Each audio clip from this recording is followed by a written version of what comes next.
ఓం శ్రీ సాయినాథాయ నమ. జవహర్ హాల్ అని కపట గురు పైన వివరించిన కుస్తీ జరిగిన 5 ఏండ్ల తర్వాత అహ్మద్ నగర్ నుండి జవహర్ హాల్ అను ఫకీరొకడు శిష్యులతో రహతా వచ్చాను. వీరభద్ర స్వామి మందిరమునకు సమీపంలోనున్న స్థలంలో దిగిన ఆ ఫకీరు బాగా చదువుకున్నవాడు, కారణాంతరం వల్లించగలడు. మధుర భాషణుడు. ఆ మయూరిలో భక్తులు వచ్చి వానిని సన్మానించుచు గౌరవములతో చూచుచుండేవారు. వారి సహాయంతో వీరభద్ర మందిరముకు దగ్గర ఈద్గాను గోడను నిర్మించుటకు పూనుకొనెను. ఈద్ పిహతార్ అను పండుగ నాడు మహమ్మదీయులు నిలుచుకొని ప్రార్థించు గోడే ఈద్గా. ఈ విషయంలో వివాదము లేచి అది ఘర్షణకు దారితీసెను. దానితో జవహర్ హాలీ రహతా విడిచి షిరిడీ చేరి బాబా మసీదు నుండా సాగాను.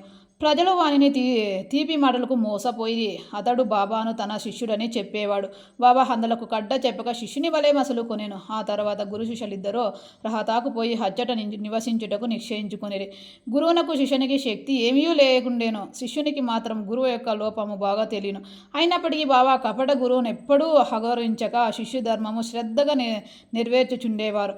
అప్పుడప్పుడు వారిరువురు షిరిడీకి వచ్చి పోవుచుండేటివారు. కానీ అధికారముగా రహదాలోనే నివసించుచుండేవారు. షిరిడీలోనే సాయి భక్తులకు బాబా ఈ విధముగా రహదాలో ఉన్నట ఎంత మాత్రం ఇష్టము లేకుండేను. అందుచే వారందరూ కలిసి సాయిబాబాను మరలా షిరిడీకి పిలుచుకొని వచ్చుటకు రహతా వెళ్ళిరి. వారు రహతాలో ఈద్ వద్ద బాబాను ఒంటరిగా చూసి వారిని తిరిగి షిరిడీకి తీసుకొని పోవుటకై వచ్చినామని చెప్పి జవహర్ హాలీ ముక్కోపి అని ఆయన తనను విడిచిపెట్టినని అందువలన వారు తన యందే ఆశ విడిచి ఫకీర్ అక్కడకు వచ్చు లోపల షిరిడీ మరలి వెళ్ళుట మంచిదని బాబా వారికి సలహా ఇచ్చెను. వారిట్లా మాట్లాడుకొనుచుండగా జవహర్ హాలీ అక్కడకు వచ్చి బాబాను తీసుకొని పోవుటకు ప్రయత్నించుచున్న షిరిడీ ప్రజలపై మండిపడిను.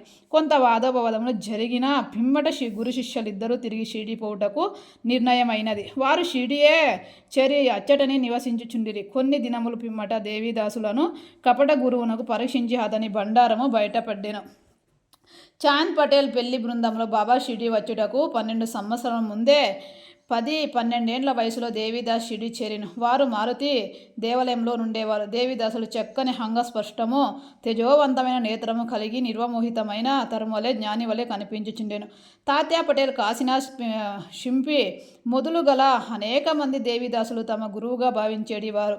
వారు జవహర్ హాలీ దేవీదాసును వద్దకు తీసుకొని వచ్చిరి. వారి మధ్య జరిగిన వాదములో జవహర్ హాలీ చిత్తుగా ఓడిపోయాను.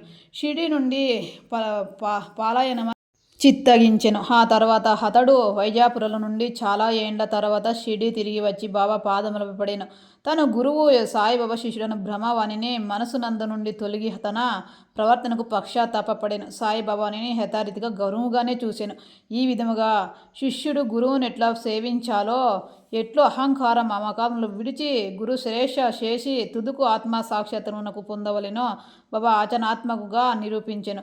ఈ కథ భక్త మహాలస్పతి చెప్పిన వివరములు ఆధారముగా వ్రాయబడినది.